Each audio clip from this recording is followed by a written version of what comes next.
Okay, Max Inc. Radio, Tommy Trigger back with you in the Outlaw Hideout. Got the lovely Miss Meaghan Owens sitting in with me tonight. Meaghan, so you just got back from Nashville the other day. You were down there for a long time.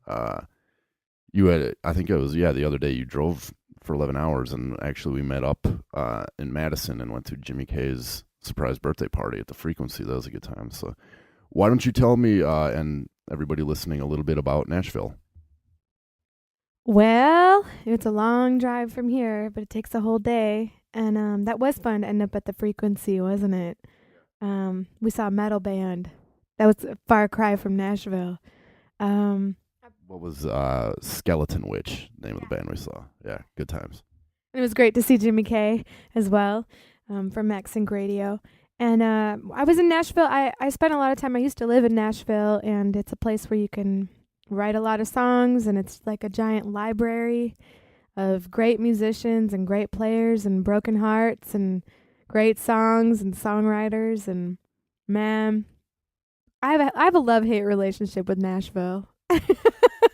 But I had a really good time this last time. I played 2 shows. I played one up in a little bar between Nashville and Clarksville. That's actually a Packer bar. I walked in there and I thought I was home.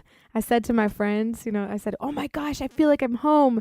And when I walked in there, because it was this honky tonk on this, it's called the Bent Wrench Roadhouse, the Bent Wrench, and it's a biker bar, but it's also a Packer bar. So when I walked in, I was like, this has got to be people from Wisco right here in the middle of rural Tennessee. And it was great. There was a whole bunch of outlaw songwriters in there. I met Dallas Moore and the guys from Pure Grain and a bunch of other great writers.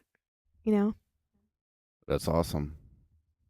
Yeah, and it turns out that the guy who ran the bar, when I asked him where he was from in Wisconsin, that he was from Stoughton, Wisconsin, which is where I grew up. Yeah. So we were tripping out on that.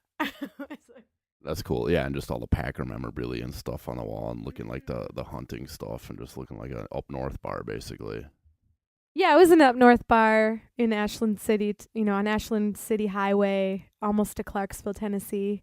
And it was pretty great. It was a mixture of both, the best of both worlds. Like, Wisco is so awesome, and then mixed with, Southern culture. And Bobby Keel runs a songwriter night down there on Thursday nights, and he got me up there to play, and it was pretty cool. So, yeah. You mentioned a band, Pure Grain, that was there. Why don't you tell me more about them? Brian, who is the drummer in Pure Grain, he runs a record label called SOL Records, and he just got Dallas Moore on there. He's a great outlaw writer, and they got a band, and he gave me a CD, so I got a little bit of Pure Grain here. We could listen to that. They're gonna play Porterfield Country Fest and some other ones this summer. He told me they play around like the 6 o'clock, 5 o'clock slot this summer in some of the country fests up north. So we got Pure Grain coming up. I've got the CD in my hand right here that you gave me. What song are we gonna hear off this? We're gonna hear "Bad Mother Trucker." I kind of like trucking songs, and I think that it's kind of R&B mixed with country. So yeah. Cool. Well, I'm excited to check it out a little closer here. You mentioned to me off the air that they are from Cincinnati, Ohio area. The band is Dallas Moore from there too. Yeah. Okay, and they're all on the same label. So we're gonna get this on. We'll dig up a Dallas Moore song to get on after this. So here is Pure Grain on Max Sync Radio, radio for the people.